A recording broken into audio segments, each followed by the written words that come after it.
Guess what, Outlander Cast Clan? Castle Massey wants you to see how great their fragrance and soaps are. So, in fact, just for Outlander Cast listeners, that's all you listen to right now, you are going to be able to get 30% off any of their products as well as free shipping. So don't waste your time worrying about Christmas shopping anymore.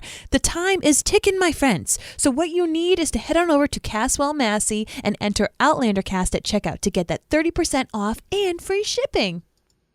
Hi, this is Celine from Nova Scotia, Canada, and you're listening to Outlander Cast with Mary and Blake.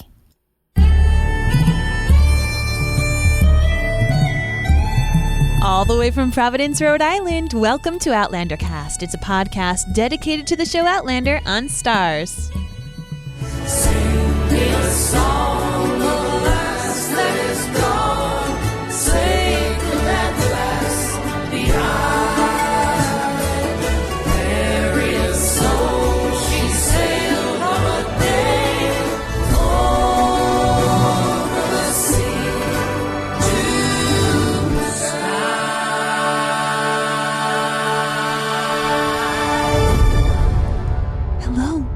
Hello, everybody. You know, I just need to give a huge high five to Celine right now. I've been calling her Celine every single week as a patron of Outlander Cast. I think a random Celine who doesn't exist. Celine, thank you. Thank you. Hi, everybody else. My name's Mary Larson. At least I can say my name right. My name's Blake, and I'm glad you can say my name right too. No, you know, I'll tell you, I was corrected a lot about the Gators thing. I will tell you, we were corrected so much about the tub and why they needed towels that, oh my goodness gracious, seriously, it's crazy town. It feels like everybody else on this planet knew exactly why you needed towels in the tub except us. It just shows you how little we know. Shows you how dirty we are. We don't know historical tubby time. My goodness gracious. Well, before we get into the show, we want to, of course, make sure that if you're new here, hello. We try our best to say people's names correctly. I'm so sorry, Celine. But we would love for you to subscribe to this podcast. It's really easy. You just go to your podcast app of choice and hit subscribe. That way you will get the newest episodes sent straight to your phone. It's really easy. You can also find us on Twitter, Instagram, Facebook, YouTube, all of those places. Just search the @handle OutlanderCast. And you can also become a member of the Outlander Cast Clan at OutlanderCastClan.com. There you get all sorts of amazing extras, extra After Dark podcast episodes. You get giveaways, tons of fun stuff, swag, you name it. And this is like the last day that you can sign up to get a Christmas card. Oh yeah, like legitimately. Like what day is today? Today is what, the 12th? 12th. Tomorrow you literally have the 13th to get a Christmas card. That is it. or to get a gift from Outlander Cast, because all of our cards, all of our gifts, they're everything being shipped out tomorrow. Being shipped out the 13th or the 14th. Nope, the 13th is the last day that the U.S. Post Office can promise that your package or your letter gets there by time for Christmas. Stop it, really? Buddy. Don't doubt. I'm telling you, man. Wow. I'm on top of this. Wow, I'm on top of this. That's garbage. That is garbage for No, the not. for the USPS to say it's going to take that long for your. That's the safe route. Okay, so if you would like to join and get either a holiday card or if you'd like to get a little Christmas. Yes. So our cutoff is tomorrow. Okay, so when you're listening to this, literally sign up at OutlanderCastClan.com. So you can get your card or your card and gift, and then that way that'll be that. Also, we wanted to remind you that we are having our finale party. Our finale party will be happening on January 27th with the details to be announced. We will get them out to you as soon as everything gets nailed down, but save that date. January 27th here in Rhode Island. That's right. That's where you want to go. That's where you want to be. And if you're not here with us, then you're not as cool as us. Blake, some people can't get all the way over here to the tiniest state. I can't help the fact that you're just not as cool as me. That's how it works. We just want you to be cool like us. That's all. We want to hang out with you. We would love to hang out with you. And if you can't, don't worry. We'll still hang out virtually by doing lots of like Facebook Lives and we'll live podcasts. So it's going to be fantastic. But this episode, of course, is for listener feedback for Blood of My Blood. Before we get into that, really, I want you to come because I want people to legitimize my nerdiness in Outlander. So as long as I'm surrounded by fellow nerds, I'm happy. How's that sound? That sounds amazing. All right. All right, let's do it.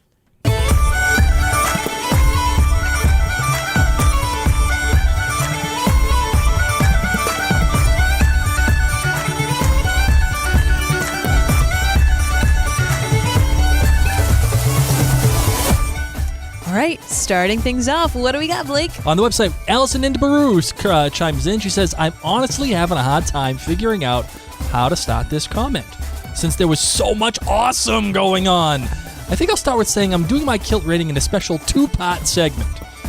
And she said it with a Boston accent, too, Nice. by the way. And she didn't really, but internally she was doing it. The first kilt rating is an overall fabulous 4.995. Oh my gosh, that's amazing. You think I get detailed with my kilt ratings? That's like This is another level. That's like Olympic This style. is like the Russians are saying 0.05005 for the points. slalom. Yeah. She said, yes, that's right. All the talk of the weird lighting or the predictable dialogue, I didn't care. There was so much. What was that laugh? Basically, whatever you're complaining about, Blake, Yes. she's saying whatevs. Whatevs, dude. There was so much good stuff going on and made up for all the nitpicky bits as far as I'm concerned. The good was Willy. The poor kid has been through the ringer. Seriously. And he earned every pinched nose, snarky, spoiled, preteen ounce Yes. of angst Yes. that he musters, and holy cow, does he deliver. 100% agree. Oliver, the actor, does a fabulous job of having Willy just barely hanging on to his nobleman's poker face. Yes. And failing to do so more often than he'd care to admit. Poor little guy just needs a break from the people he loves dying or abandoning him. Somebody give that child a hug and a cocoa. His bravery and nobility facing the Cherokee warriors and his honor in not letting Jamie take the fall for his own willful behavior absolutely shrieks of a callback to Lord John when he gives up his own men's location to protect Claire's honor. Oh my gosh. He's a good lad under all the pomp and fine fur trappings. I so look forward to seeing him again. I little Willy. I just feel like every time he was looking at the camera, it was like it looked like he had a really tough poop. That's what his face was. It looked like it. I can't help it. It's just it's an observation that I made. This poor child. Okay, that's all I'm going to say is this poor child. It's not like he gets to go sit down with the school counselor every day at lunchtime and the person gets to ask him, how's your feelings, okay? No, he's been moved a million times. Okay. He's lost 2 mothers. This boy needs a break. He also needs a cookie. So she has a series of greats because she doesn't necessarily have a bad. The first great was Lord John Grey and Claire going tete-a-tete about Jamie, Willy, Brianna. What does that mean? Going tete-a-tete. Volleyball? Going back and forth. Volleying? Volleying, yes, there you go. Tit for tat. Okay, I know that one. Okay.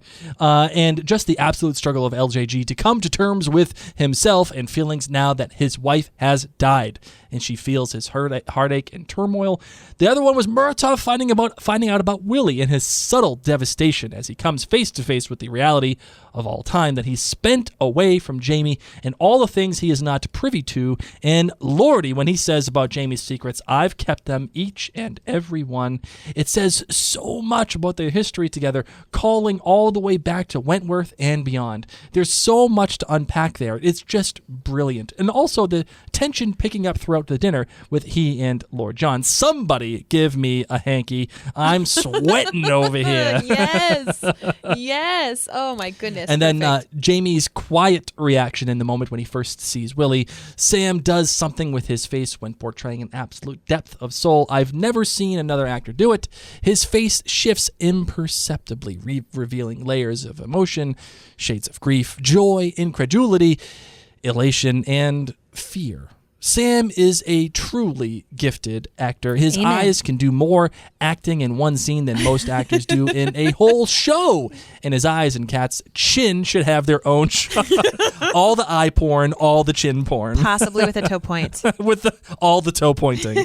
And finally, this is where the second kilt rating comes in. Okay. And Blake, Mary, didn't bother trying to stop me. Oh, I won't, girl. It's 1,000 kilts for 1,000 kisses. Oh my God, the thistle ring made by Murtaugh, of all people, from Jamie's mother's silver and inscribed with words from the poem by Catalyst. I'm not even going to try. Jamie Bassiamile. Oh my God, be still my heart. I'm undone. That's it for me. I gotta quit here because I'm dabbing the tears, and all I can say is that this scene exploded my heart all over the walls, and this episode rocked my socks. Amen. If your heart was exploded all over the walls, you must have blood everywhere. Just Stop. blood, Gross, blood gross. all over the place. Okay, gross. blood of my blood. And then blood of my blood on Facebook. Facebook. You've been watching Listen, too much Christmas in the I've been Smokies. watching way too much Christmas in the Smokies. What? You know what that movie is? Not great, Bob. I'm just saying No. that movie is Christmas terrible. Inheritance is so much better than Christmas in the Smokies. Oh no, that too. Not great, Bob. Nope. No, I not enjoyed great. Christmas Inheritance a lot more than Smokies. Anyway, Renee Holden Piercy says they do use leeches today. I work in a hospital and we have a patient using them just a few months ago. Oh. They are used to increase blood flow to areas of poor circulation. Well, you know what, Renee? I love you. I'm not going to come visit you because I'm not going to lie. I have poor circulation in my feet and my hands. Like, they're always cold. I always ask Blake, do I have a fever? Oh my God. Because my hands are so cold. It's at least once a week. That I think I have a fever when I touch my forehead. If I came near you, Renee, I'd be really nervous that you'd be sticking them all over me. But that's amazing that they're still used. Tony Termini Bame? Sure. Tony says, I think all the grunting and sighing was giving us a chance to hear Jamie's Scottish noise from the books, which is a mmph. So that's how it's written in the books, as you know, Blake, from reading Outlander. It's an MEMPH. Okay. So maybe that little grunting was a callback to all of the mffing. Grumph. I still find zero excuse for letting... Seriously, just record a new grunt. Yeah, you just use the same two grunts twice. It's just... Come on. It's just ridiculous. Sherry Burbage says... The cloth in the bathtub is to protect from splinters. Oh my God, splinters? Ouch.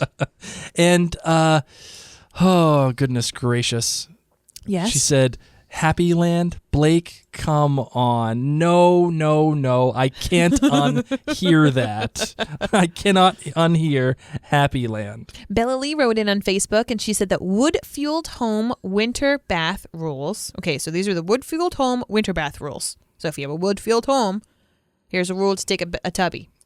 Take a tubby. Okay. Towels are there because boiling water is poured into the tub first, which would make the metal sizzle. Cold water is then added while the kettle boils again, so it won't cool off the bottom of the tub in time to save your arse. You have to keep the back covered because some kind soul is pouring alternatively boiling and cold water down the back of the tub to ensure you don't freeze to death before you wash. And if you're alone in the mountains in the winter, you get about one dunk, wash in a bowl, or you sew yourself in long underwear and you just wait for spring. Stinky. Oh my goodness gracious. You know, no thank you. You know, I'm every once in a while I'm like, oh, maybe I'd want to live in a different time. Splinters from a tubby, like right when you're cozy and you're like, oh, this is the best. Or just knowing that you could like get sizzled off of your tub. No thanks. I have zero use for that. I will stay with my little tub that I have in my little bathroom in my little house. And you'll by yourself. And the fact that, you know what I was thinking about too the other day? Tell me. Is that they don't have ice. They just don't have ice. What if you needed ice? What if you got hurt? How are you going to, like when she was talking about Lord John and his temperature, I was like, why don't you just get some ice? But you can't. There's no ice. Where's your Tylenol? Where's your ibuprofen? Oh my goodness. You got the Motrin? Right, we're going to take a quick break and tell you a little bit more about today's sponsor.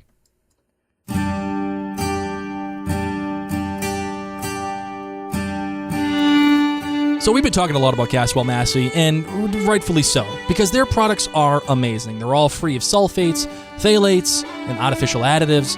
They're all cruelty-free, of course, because if you got cats and dogs like we do over here, you're going to be really proud about that. And they're all proudly made in America. If you're an American, you should be proud of this one, too. And their packaging makes each of Caswell Massey's beautiful products, their prestige beauty products, even more beautiful, right? Because they'd be essentially perfectly giftable for the holidays. For example, the Year of Soaps encased 12 individually wrapped soaps, wrapped in a beautiful embossed gift box with a bow. Meaning that all of that stupid, annoying gift wrapping that you got to do, it's totally unnecessary because when you choose to get a gift from Caswell Massey, it already comes out beautiful. Trust me, I know. I don't even have to wrap my dad's gift. It just shows up. It's got bows on it. It's got a beautiful blue box. It's the best. It's gorgeous. You can't get any better. Honestly, guys, they're beautiful. The best part is knowing that what's inside the box matches what's on the outside. You know when you get a Caswell Massey box at this Christmas, you're gonna love what you got. It's the ready-to-gift packaging that truly is just the cherry on top of their beautiful line of fragrances and the bath and body products. So to find out more about Caswell Massey and how they can help you this holiday season, and for an increased discount of 30% off. That's 30 right. freaking percent plus free shipping just for you Outlandcast listeners. Go to CaswellMassey.com and enter that Outlandcast coupon at checkout. Trust me, now that the holidays are over, They're get not that. over? Well, through the holiday shopping is coming to an end here. Okay. Get Freaking that me out. 30% off your whole order plus the free shipping. Don't miss out on this, guys. Trust in Caswell Massey to help you gift this season. I did. Seriously, I did. And I'm so happy. I don't got to do nothing. All I did was just order it. And now I can literally get it from them, get it in my hands, and hand it to my dad and say, Beautiful. there you go. Have Merry Christmas. Happy Festivus for the rest of us. Now I'm going to air my grievances. So please go ahead and do that. All right, we're getting back to our emails. Gretchen wrote in. What does she have to say? She says, I seriously never thought I would be writing into a podcast regarding a television show, but here we are. Welcome to the club. You know what? Just for you. Thank you very much. None of my friends watch this show, and I just have so many thoughts. So here I am, geeking out, Yay. writing to you two. Here it is. Welcome. I wanted to echo and amplify Blake's comment on the lighting and other production issues the show is running into. First, the lighting. I wonder if the show feels so different this year because of the new DP. Is he new? And Alistair Walker has been with the show for quite some time. There is another DP. His name is Steen Vanderveken. He is new to the show. The thing that I think that you're missing is the fact that good friend of the show, Steve McNutt, you know, my nerd, my geek out like nerd crush, Steve McNutt, is not with the show. He is not doing this year's DP work, and I'm very sad about it. I think we have become used to his vocabulary as a DP, and it's unfortunate. If you want to go ahead, shameless plug, go back and listen to our interview with Steve McNutt. I can't remember. I think it's episode 86, maybe. I don't recall. Go back and listen to that interview if you're into the lighting and you're into the director of photography and how it all comes together for a show like Outlander. Listen to our interview with last year's and previous year's director of photography, Steve McNutt. It's exceptional. Anyway, from the very first episodes of this season, the lighting of the show just looks and feels off. Everything is just much too bright. I mean, I get that we are in a new place, but the interiors still don't have electric light, and no amount of windows could create the brightness we get inside the cabin.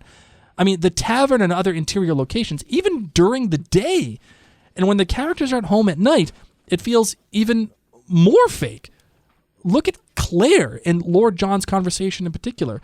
There are some shadows, but the light that is there is supposedly coming from the fireplace.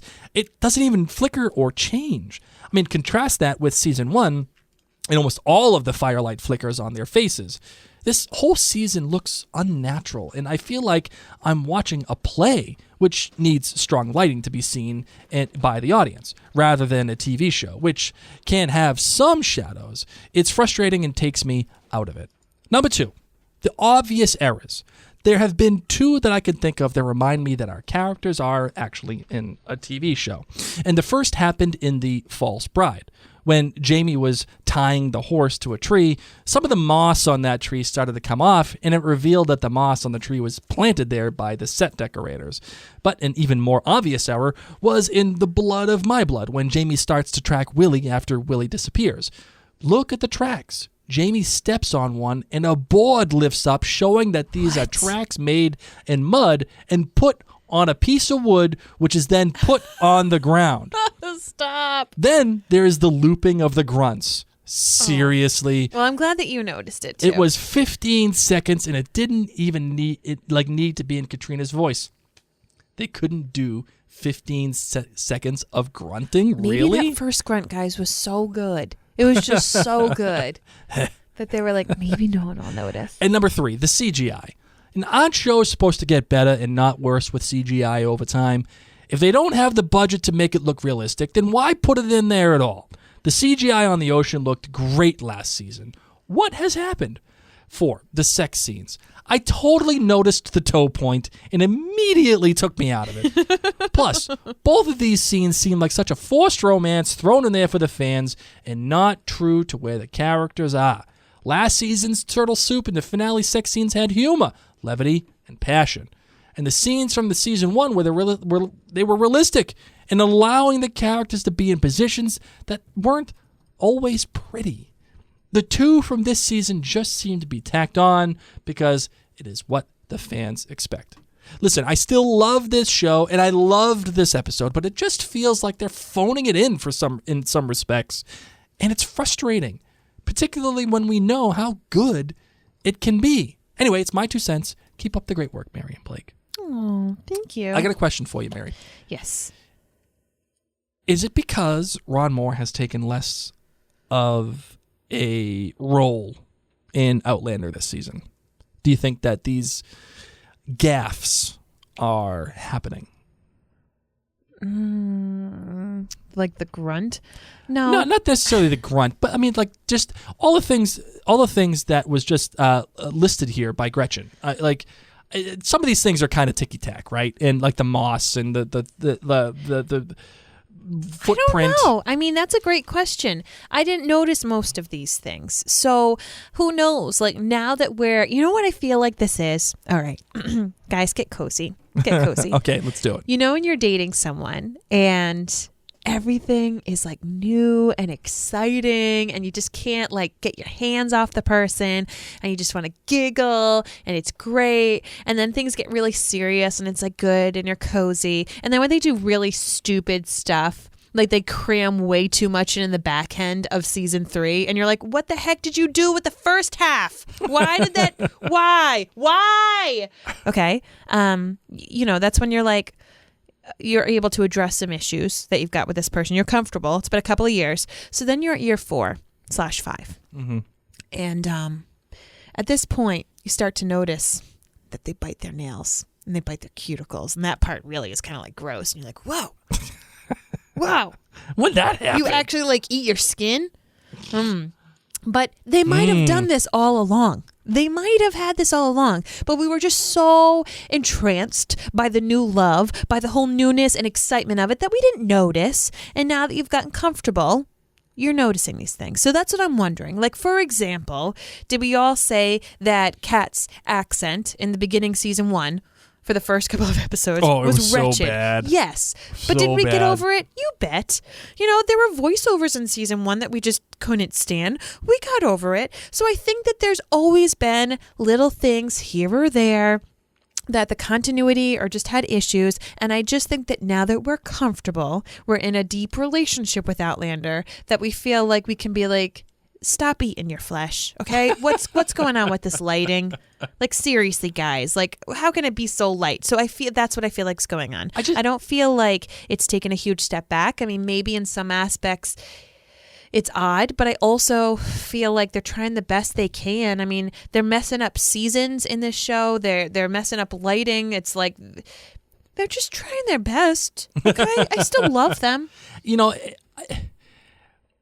I'm not saying that it's a direct result of Ron's, step back. I'm not. It's just a question that I wanted to pose to Mary. But listen, I will say this.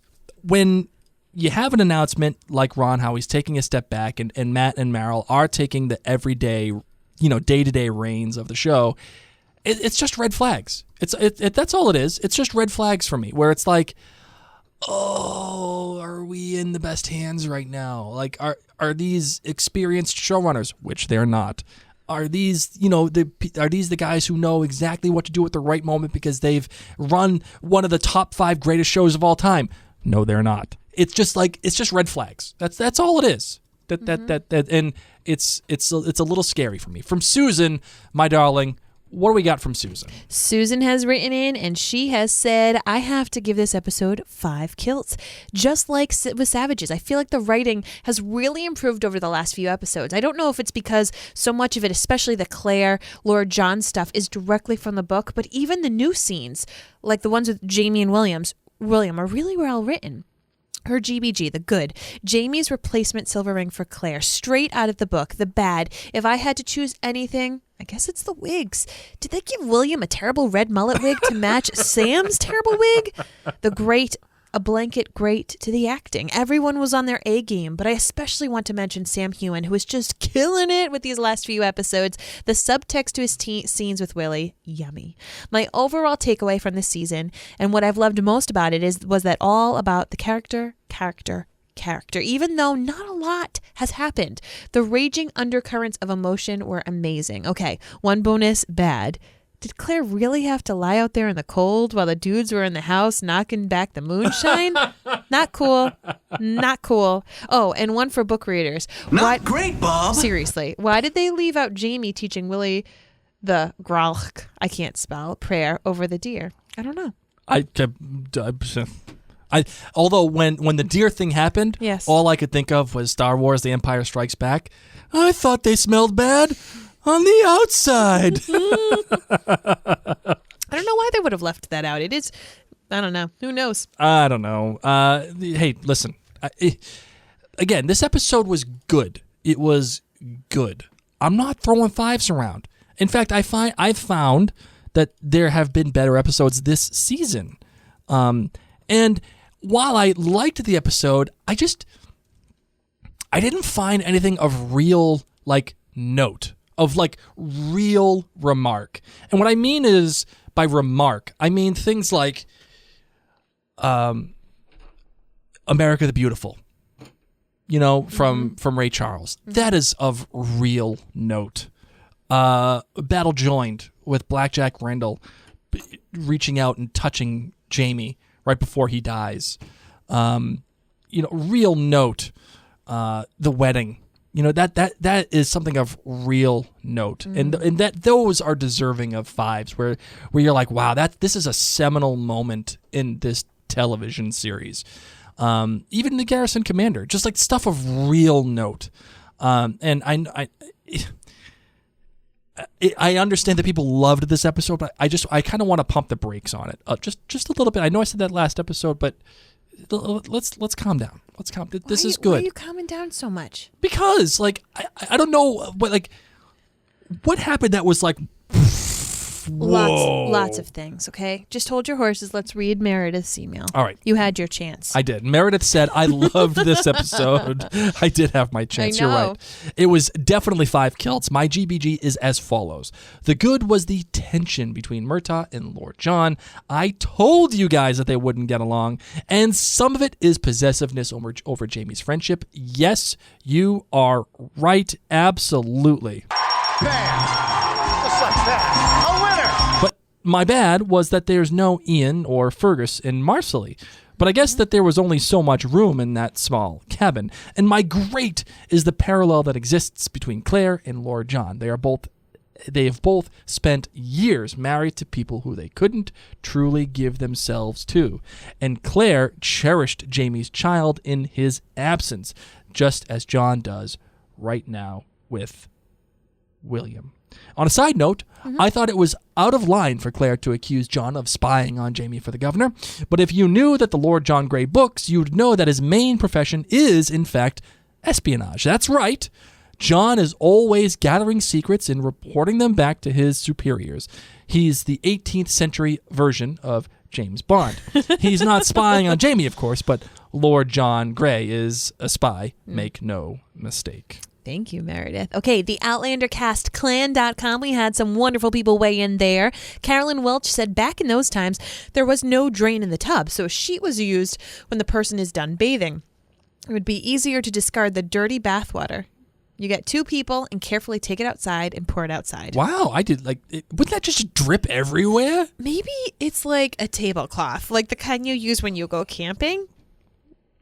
You know, like the water repellent ones? I don't think they had water repellent cloths at that time, darling. Well, then this one, it makes sense because you're right. It would just drip everywhere. Okay. I don't know. Maybe their sheets were different. Virginia Boddick chimes in. She says, Blake, I feel we don't have a huge investment in Willy, but what we do have is a big investment in Jamie and his love for Willy.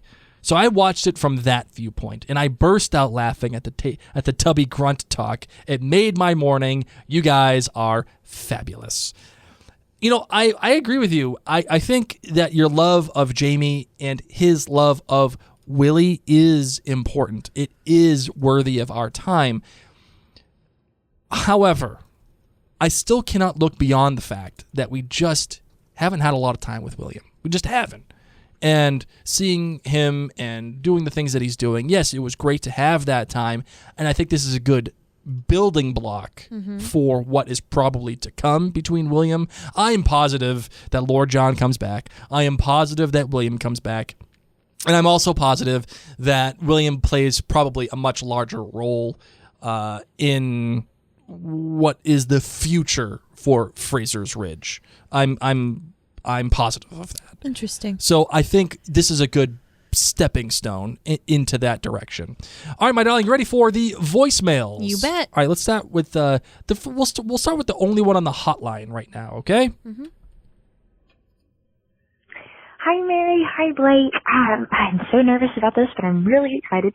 My name is Bethany. I am from Alabama, and this is my first time calling you guys. All right.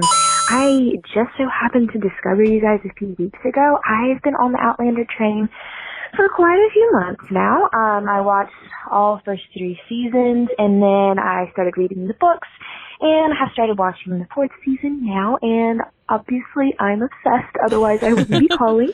I probably listen to the soundtrack at least once a week, if not more than that. That a girl. And I love y'all's podcast. I just think it's so hilarious.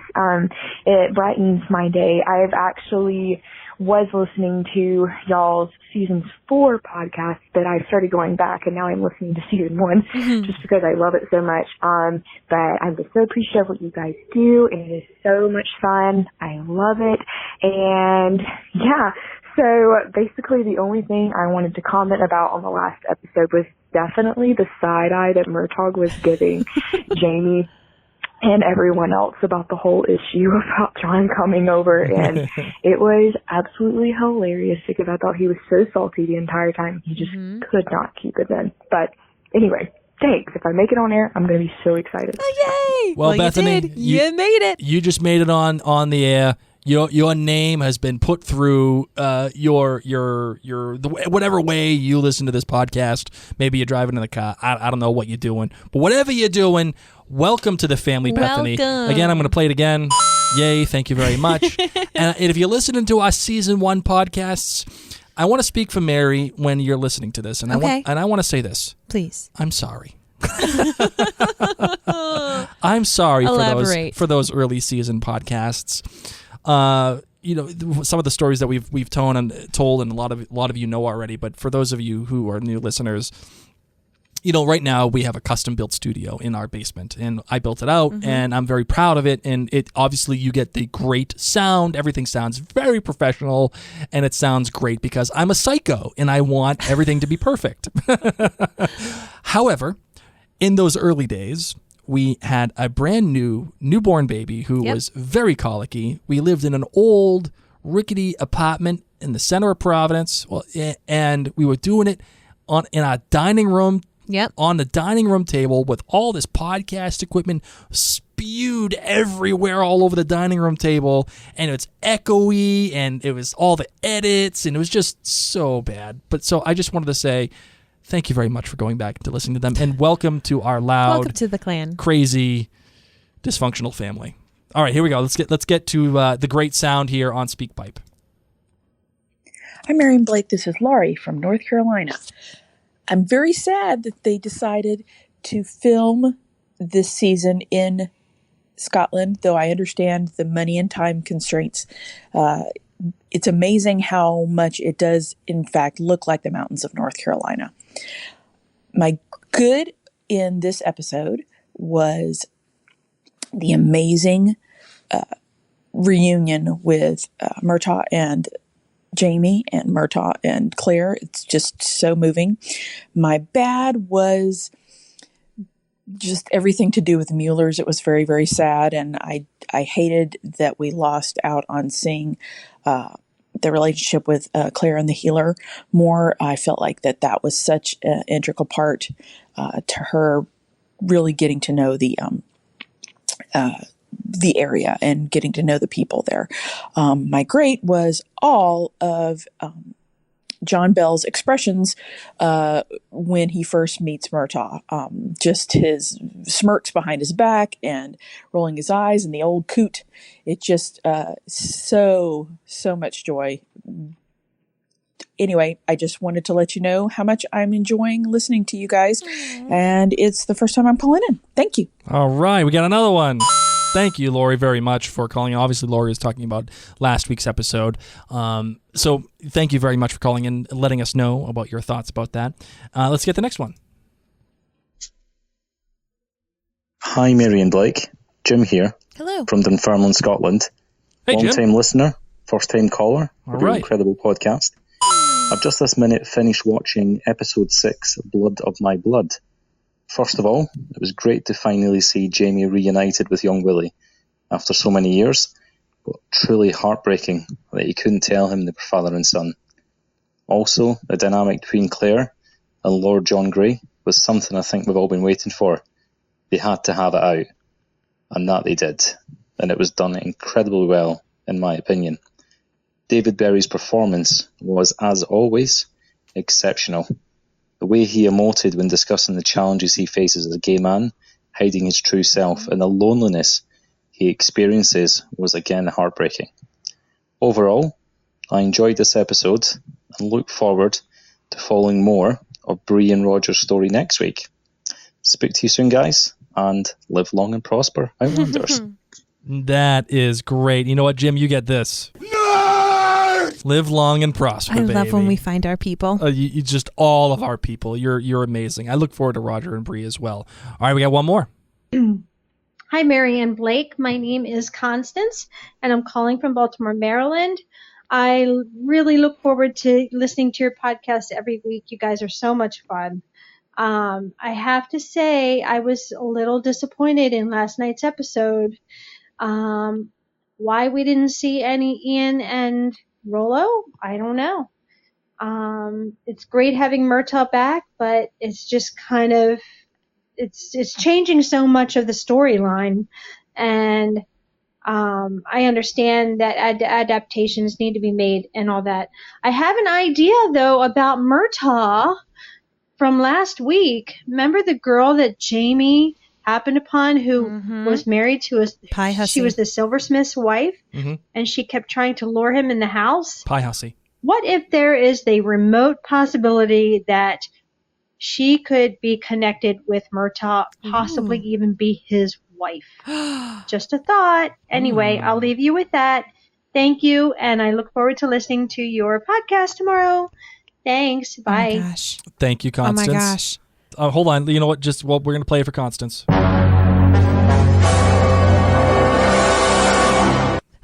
If so, goodness gracious, Claire's going to have so much more food to eat because we saw her nibbling on that little piece of jerky. I'm down with this because if Murtaugh can bring some pies over, mincemeat pie, cherry pie, apple pie, blueberry pumpkin pie, strawberry. Oh my gosh. It's like Christmas in the Smokies Key all over lime again. pie. Christmas in the Smokies. You guys got to go to Netflix and you got to check out Christmas in the Smokies. No, Christmas Inheritance first. No, you absolutely check out Christmas Inheritance. That movie is it's absurd. It's absurd. It's so absurdly bad that it's actually good. It is. Christmas in the Smokies is just genuinely bad. That's why you need to watch it. But hey, you know what? Let's follow up on what Constance says here, and I want to get your opinion. The changes, having Ian not in the episode and all that, are you okay with that as a book reader? No, I miss him.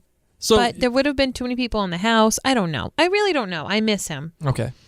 Do you think it's taking away from the story? Or you think? I think it's taking away from Ian's story, yes. And now I'm understanding why Diana Gabaldon fought so hard to have that scene with Jamie and Ian in the graveyard. Because, Absolutely. as I said, Ian had a much harder time with the measles, and you just loved on him in the book. Right. If you did not have that one graveyard scene, there is. You literally, it's literally hashtag by Ian. Yes. That's all it is. Yes. And I'm all set with that. Hello from the Highlands of Scotland. It's Kirsten Lane Hey, here, Kirsten. giving you my take on the episode. The good. Jamie and Willy's scenes together. The whole dynamic was a wee joy to watch, both awkward yet heartwarming, but it gives us an education on the age-old question of what makes a person who they are. Nature versus nurture. The bad. Lord John Grey's apparent contrariness. First, he's tearfully telling Jamie how devastated he was at losing his wife. Then later, while looking like a beetroot, he's telling Claire he felt nothing when he heard of her death. Now, which is it? Are the crocodile tears to get closer to Jamie, and the fever loosening the truth from him to Claire? I get that he's still wanting to play hide the sausage with Jamie, but come on, John, your bum's at the windy, what? The great. This new Braveheart version of Murta is becoming interesting to watch. I mean, this is a man who was a quiet, calming and steadying influence in Jamie's life. So the firebrand of a bitter revolutionist is the polar opposite. The writers have really taken a trip down the what-if road with his character. But is he a product of what doesn't kill you makes you stronger ethos? Or just a gurney old coot behaving like someone just peed in his porridge? That's all from me. Cheerio for now. Kirsten. Oh my God, Chris, Hall of Famer, just excellent stuff. Great job. Hi, Mary and Blake. It's Catherine calling from Boston. Mary, I gotta say, first of all, I had Savages in my head the whole time I was watching Savages. Pocahontas is one of my favorite Disney movies. Yes. Anyway, first time caller, I wanted to give you my GBG for Blood of My Blood.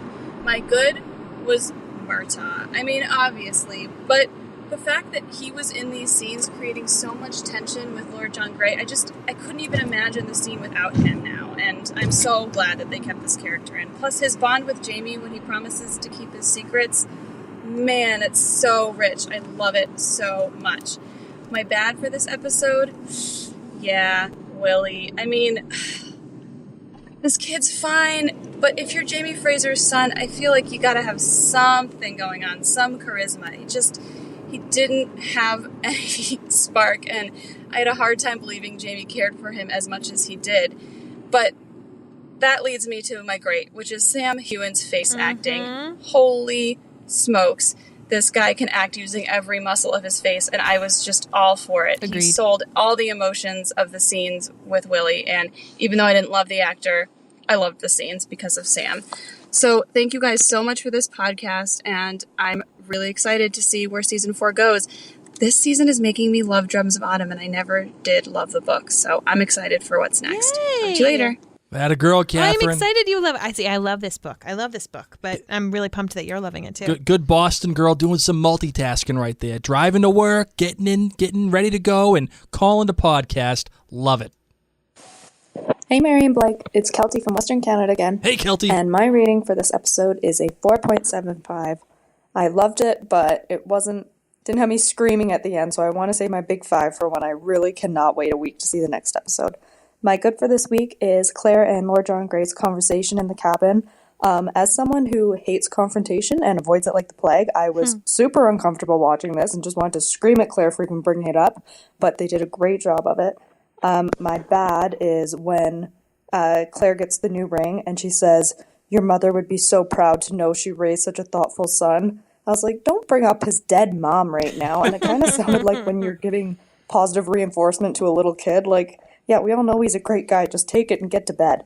My great was when Willy remembered Jamie from Hellwater, because of course he did. He spent every day with this guy until he was 6 and absolutely adored him. So I really liked how they played it and how Willy was like, why didn't you just say something? And it kind of made simple a really complicated situation, which I loved. Can't wait to hear what you guys think, and I'll talk to you next week. Thank you, Kelty. Thank you very much. I agree. Thank you. I totally agree. Why didn't he just say something? And yeah, bringing up your dead mom just. go, Debbie Downer, Claire. Claire, what are you doing? But on the flip side, like, it was made with her candlestick, and it was very precious and lovely. What'd they do with the rest of the silver? Maybe I don't know. I have no idea. Maybe they melted it down and made another. I don't know. Who knows? That was a big candlestick, man. Yeah. That was a big, well, not candlestick, but candelabra. What's it called? I don't really know. Not candelabra. Candlestick holder? Candlestick holder. Yeah, there you go. Good candlestick holder. This is Linda from Leesburg, Florida. Just when you think it can't get any better, this episode lands. A big old 5 for me. All about family and building family relationships. I loved every minute of it. Good. I was so happy to see Claire get some therapy time. Even though I was a bit surprised that our usually reserved Claire did this with John. I don't think he has ever had a chance to unload before. All the copays here. And if we can't get a shirtless Jamie, maybe a shirtless John Gray is not a bad alternative. My bad. Totally understood the look on William's face when he guts the deer. So glad we couldn't smell anything. Now great. I cannot get enough of watching Sam play Jamie. So many feels here with his time with William. But mostly the bath scene. Mary, I'm with you. My heart exploded when that ring came out. Not just the nod to the book ring, but the fact that Myrta made it from Ellen's candlestick. Most of all, the inscription from the Catalyst poem, I think, may be the most romantic ever written, and which is also a callback to the episode 213, when Claire visits Lallybrook in 1968. So, not sure if anyone has mentioned the tub yet, but it was made of wood. Common in the 18th century, the towels were practical to stop splinters. There you go. So it was to stop splinters. How do we not know this? Well, now we do. The more you know. Ding. Hi, Mary and Blake. It's Cathy from Cleveland. Hey, Cathy. Before I give my feedback, I was mortified that I gave erroneous medical information about measles last week, and me a doctor. So I thought I'd throw in another little medical tidbit, hopefully more accurate. When Lord John was leaving, that list of foods Claire gave him was not entirely random. Vitamin A deficiency is a risk factor for severe measles, and carrots, squash, and liver are all excellent sources of vitamin A. Whew, I feel better now.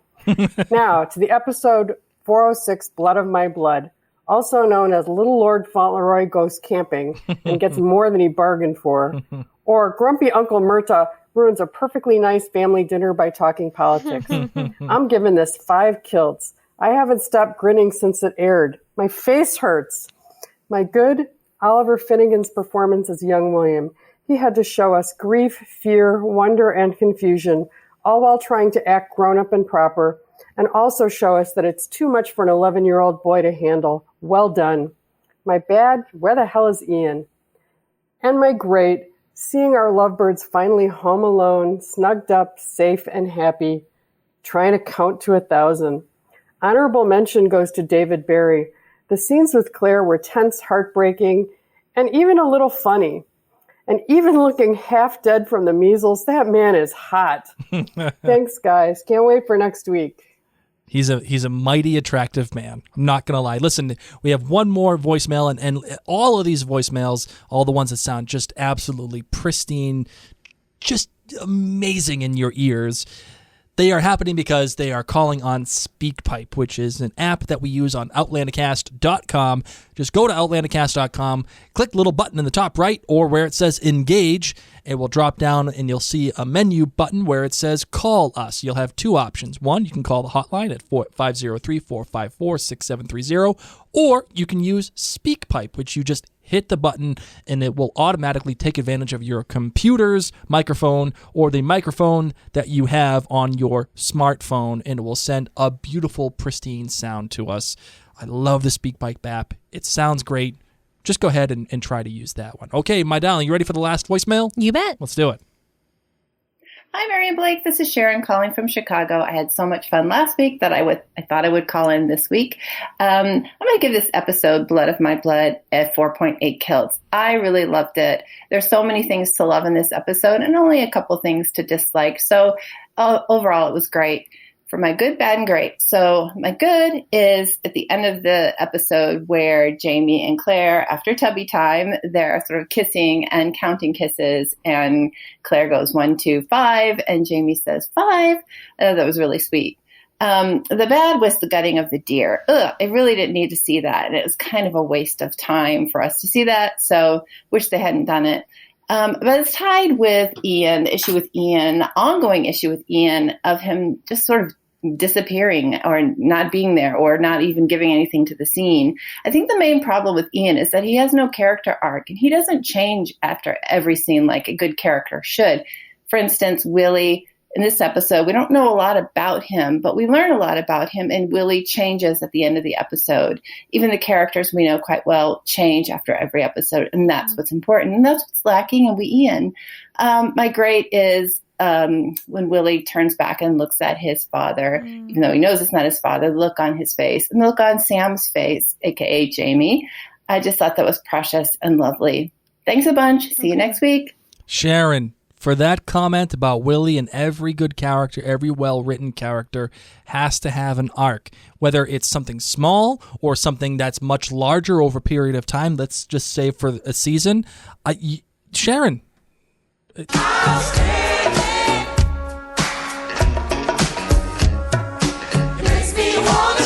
Unbelievable. Great stuff. Thank you very much for saying something that I believe much more eloquently than I could ever say. So thank you for that. My darling, are you ready to close out this bad boy of a show? Am. Actually, we're going to talk about real quick about the giveaways before we do that. Yes, we do. Oh, and after this, after the music plays, we are going to talk about the trailer for next week. Okay, yes, because we didn't do that for the last episode. We apologize. We just forgot. It was late. Our kids haven't been sleeping. That's our bad. So neither have we. So we screwed that up, guys. As a matter of fact, you know what we deserve because of that is we deserve the shame bell. And here it is.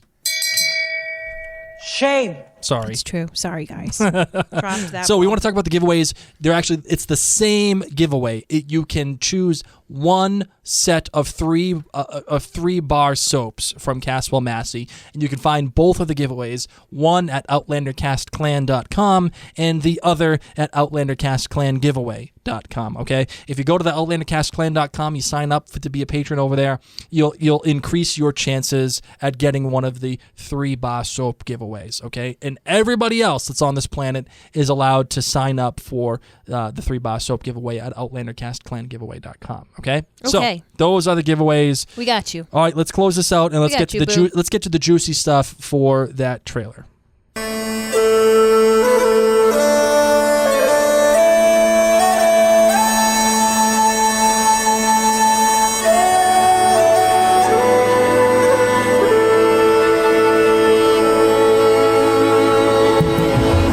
Thank you all so much for taking the time to listen to Outlander Cast. We know it takes a good time of your day. Maybe you're at the gym, maybe you're in your car, maybe you're walking your dog, and we're just really, really thankful that you've chosen us to be a member of your community, to be your friends and your earbuds.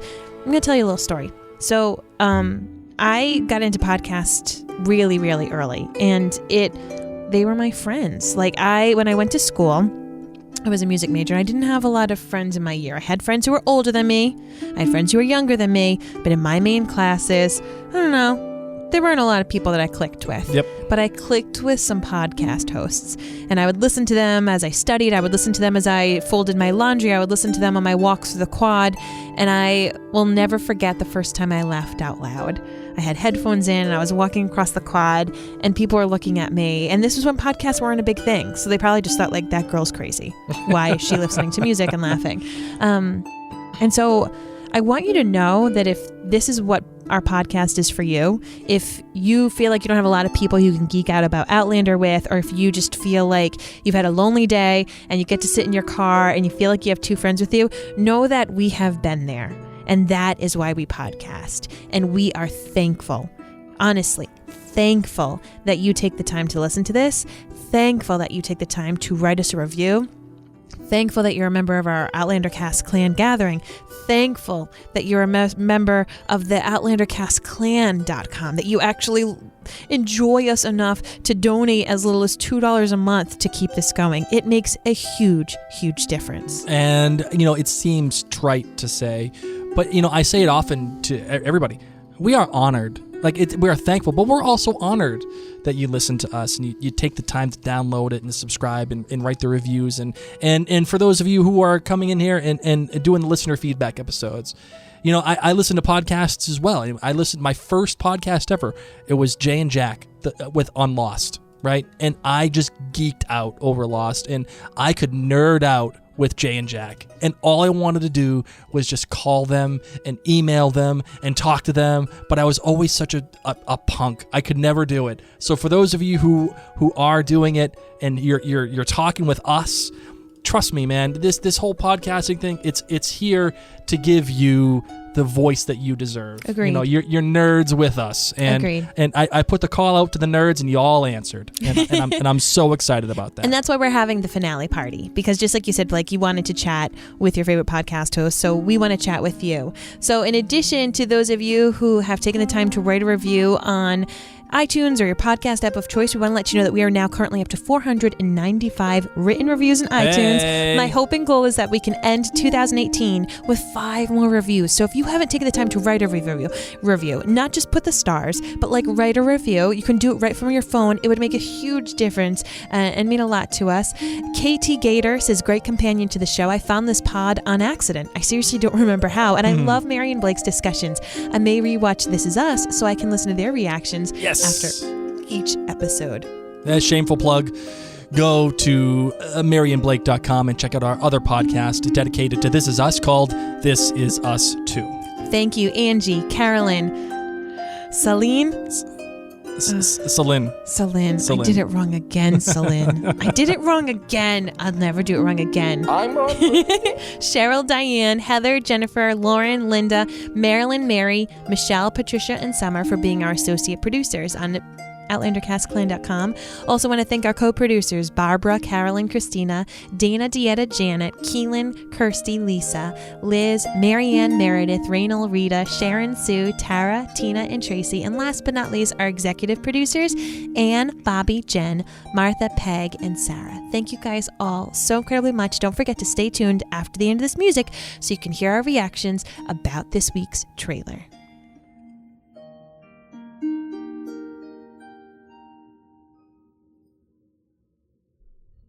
All right, so if you don't want to get spoiled about the trailer that just happened, stop listening. Okay, but if you do want to talk about it, maybe whatever you watched it, you liked it, I don't know, whatever you did, you can still listen to us. Blake's gonna watch it right now. I'm watching it right now? Yeah. You haven't seen it yet, have you? Oh, I got to bring it up. You got to tell me to bring it up, you hoop. You got to tell me to bring it up. Okay, so how about you watch it? We can all listen to it. We can all revisit it in our minds. We can close our eyes unless we're driving. Okay. And revisit this Oh my God, together. I can't be used. Shame. Blake, how dare you not be able to read my mind?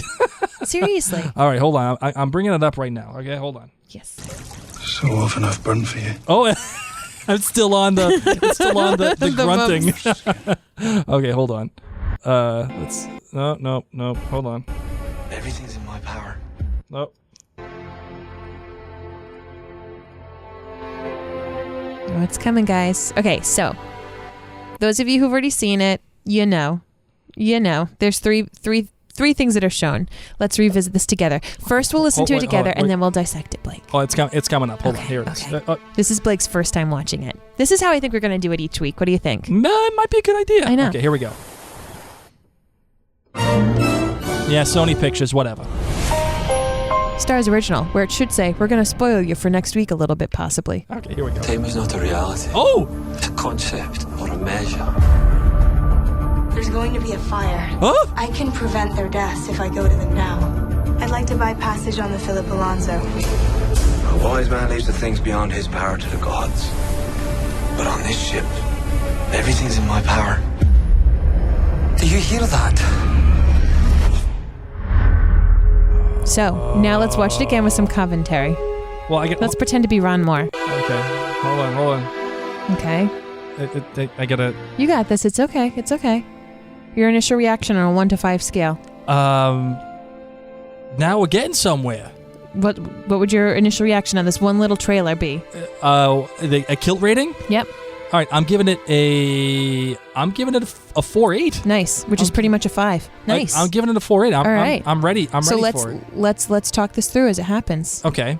All right. My initial thoughts for this is, wow. Yep. Okay. Yep. I did not see a beardless Rick Rankin in our future Rankin coming. Nope. Did not see that coming. He's with your girl Fiona. Fiona. Love Fiona. Did not see that coming. Hold on. Okay, here we go. Tall ships. Yeah. Sony. Okay, Sony Pictures. Yeah. Okay. We like Sony Pictures, actually. They do a good job. Here we go. Time is not a reality. It's a concept or a measure. Wicked deep, Rick. There's going to be a fire. I can prevent their deaths if I go to them now. Who's she talking I'd to? like to buy passage on the Philip Alonso. A wise man leaves the things beyond his power to the gods. Yeah. Okay. But on this ship, everything's in my power. Stephen Bonnet, baby. Do you hear that? Roger's got the period clothing on. Do you hear that?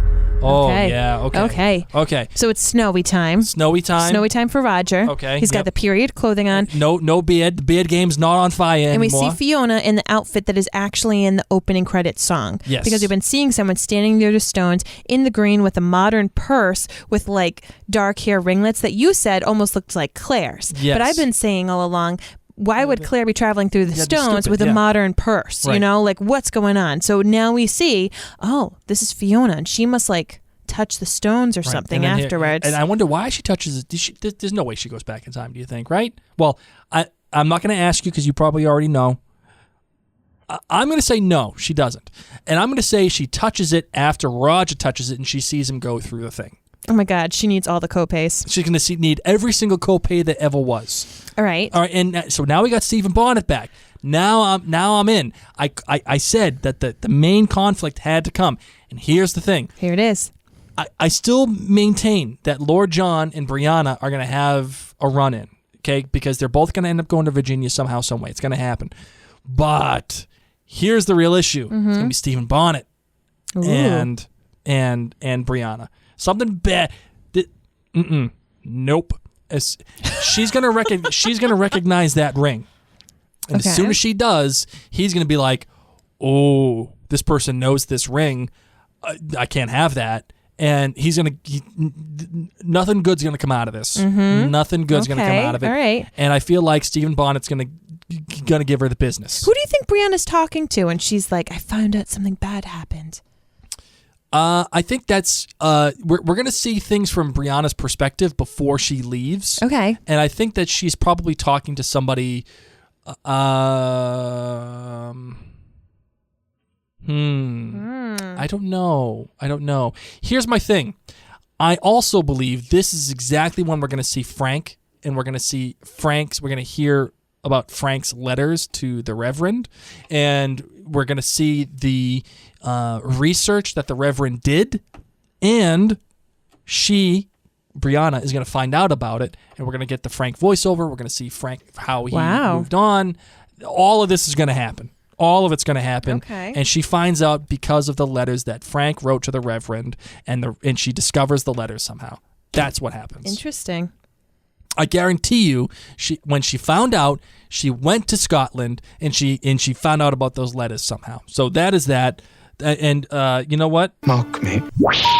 Please hang up and try again. I will say, I enjoyed this trailer. I will also say that I had to go into the Outlander Cast Clan gathering and let everyone know that trailers are free game. That if Stars has put something out, if Stars puts out a teaser trailer, a real trailer, this kind of a thing, we can't moderate everything and make sure that nobody's spoiled. If Stars puts it out there, it is not a spoiler. But I did have some people be like, oh my gosh, Roger goes to the Stones? Yeah, Yes. well, I mean, that's fairly obvious that he was going to go to the Stones. Yes. So I'm really pumped about this trailer. As you said, we've now reached the peak. It is time for some conflict. We're getting to see these three other people who I am so excited to see on screen.